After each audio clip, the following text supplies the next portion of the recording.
Hi, my name is Mike Tilt. This is the Best of Brighton Table for Two with our rock and roll buddy, Ken Streeter. We're going to go through Ken's childhood. Find out what kind of kid was he. Was he a crazy kid? Was he a rock and roll kid? Or was he just a fun kid to be around? Ken, let's start out with, what year were you born? I was born in 1960. 1960. And where did you grow up? What street and what neighborhood did you grow up in? I grew up in Saxony subdivision from when we moved into the neighborhood back in '66. Lived on Aldine, right there in Saxony sub. And then in '71, my parents separated, and then we relocated to Saxony again, there on Steffens. Steffens, there in Saxony, and right there by the railroad trestle, right between the railroad trestle and the Lee Road, right off of US 23. Okay, so you moved within like a mile. Yes. Okay, stayed in Saxony sub, which a lot of people come from Saxony sub. A lot of people, Yeah. a lot of my friends. Yeah, I call them my Saxony sub rockers. there you go. So what was it like when you were a kid? Were you crazy?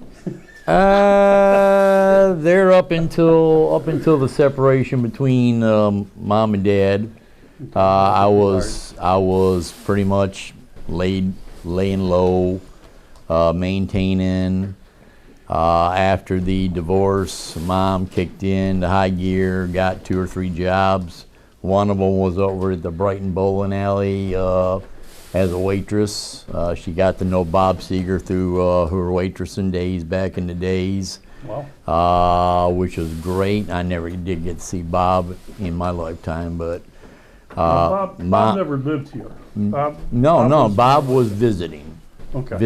He was actually doing some acoustic work down at the Brighton Bowl. Nice. Back in the early '70s, and that's when Mom got to know him. And That was before Bob was Bob. and then after the separation, I got into some crazy stuff, Mike. You crazy stuff? I got into the, at that point in time,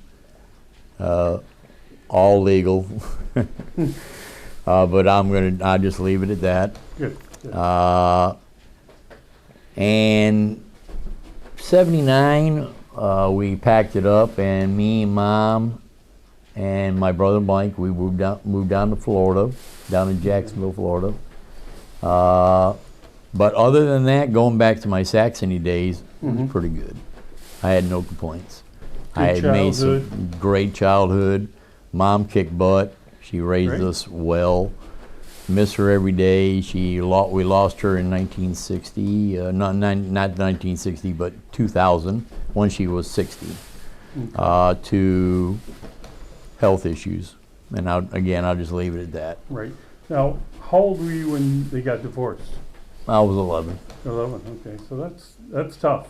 Being 11 years old and your parents Ye- divorcing, that's Yeah, How'd you get through it? we maintained and just got through it. Good friends? Good friends. Good friends got us through it. Some great family members got us through it. And again, I have nothing really to complain about my childhood. Right. I got into some crazy stuff, but Who didn't? them days are pretty much long gone. Moved down to Florida in '79 and lived down there with my grandmother for about a year and a half before I got into the military. But my grandmother taught me the values of the Bible, Right. the preachings. My payment to her was not rent or money for food, because she took all my paychecks, she put it in her bank account, and she saved Nice. all the money for me. My payment to her was just to sit in the easy chair Monday through Friday, from 7 o'clock in the evening to 8 o'clock in the evening, and let her read out loud from the Bible, and I'd just be quiet. That was my Very nice. payment. That was my payment. She took really good care of me, took care of my mom. Mike finally moved along and went to Tennessee, where he's now living in Georgia. My brother Ron's living in Florida.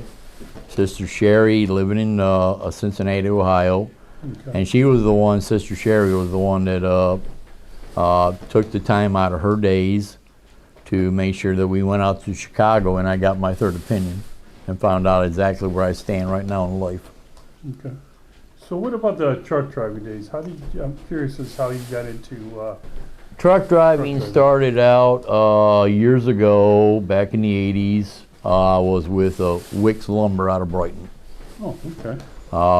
I don't know if they're around anymore. I don't think they are. And I was delivering construction packages. Then one thing led to another. I got into the military for a short stint. I was only in for like 3 months because, again, I was too young and too naive and too just out of it, Just not ready for it. ready for it. So Right. I was only in for 3 months. And then I got into, I got back to Jacksonville and was working at Pick and Save working in the hardware department. Okay, And then that's when I met my wife, Kathleen. great. Uh, What she year was- was that? That was 81. Okay, That was 81 when I finally got back from Missouri, back to Jacksonville, was working the job there, met Kathleen. One thing led to another. We finally hitched up about the end of 91, and close to the beginning of 82, that's when my son came into the world, Kenneth John Streeter III. okay, great. So it was a good year. It was a great year. 81, 82. Rolled around to 80, 85, Mhm. and that's when my daughter Kathleen Great. came into the world. Very Or good. no, Kimberly Kathleen came into the world. And by 96, Mike, 97, that's when Kathleen got sick with heart failure. And she was on a list out of Shands Hospital, out of Gainesville, to get a transplant, Mhm. but never came. And she passed away in 89.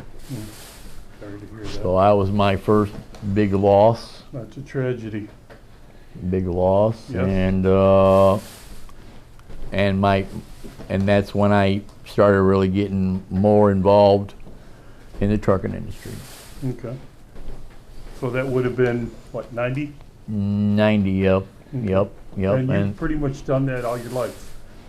pretty much. From Pretty much. 2000 Up until 8 weeks ago. 8 weeks ago? Okay.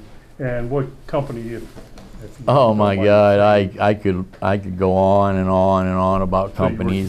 Bunch of different companies? Most of them was Mayflower United, but it wasn't the moving division. It was Trade Show Special Products. Oh, Going all over the country. Vegas, LA, Miami, nice. New York, Seattle, So Denver. you've been to most of 50 states around. I've been to all 48 lower. I've been to all 48 lower, and I've also been to all through Canada. Great. Canada's beautiful. Canada, I did it for a 10-year stretch.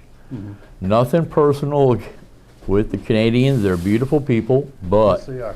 but their country, okay, I'll leave it at that. Okay. All right, so as long as I've known you, you have always been a fun guy. Never a bad word towards anyone. I mean, I wish I could say that. I've had my issues with people, but we all have. Well, I've got to interrupt you, Mike, and let you know that you're awesome, dude. Thank you. I'm here to tell you right, you're one We of the give it all most. to the Lord. You Give all the well, praise to the Lord brings His magical spirit on down and twirls on down, and it goes through you. Well, let's pass it on to Ken today with prayers, continued prayers. because we really need a miracle here.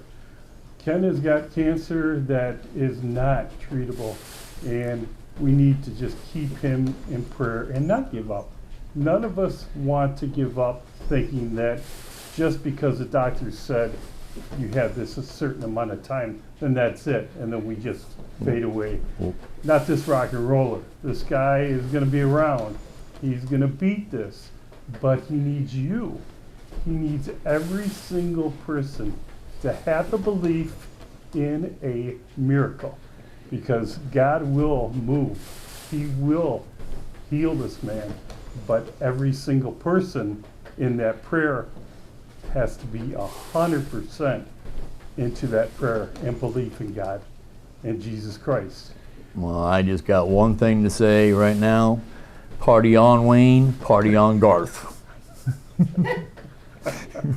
Very good. Well, now we'd like to introduce Julie, one of Ken's best friends.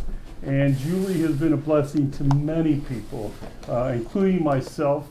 Julie took care of my mom 3-4 years ago when my mom was ill with dementia.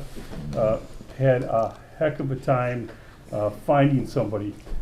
You need the right person in those kind of situations, and Julie fit the mold, the key she had. And whenever I had trouble with my mom and not being able to help my mom, Julie was there 24/7, and I want to thank her for that.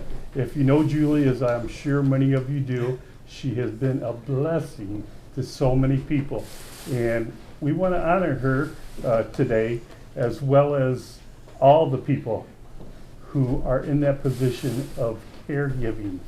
Not enough money, not enough thanks to the job they do. And I'm here to say right now that my phone's ringing. Ring, ring, ring. So, Ring, ring, ring. Ring, ring, ring. you won't answer?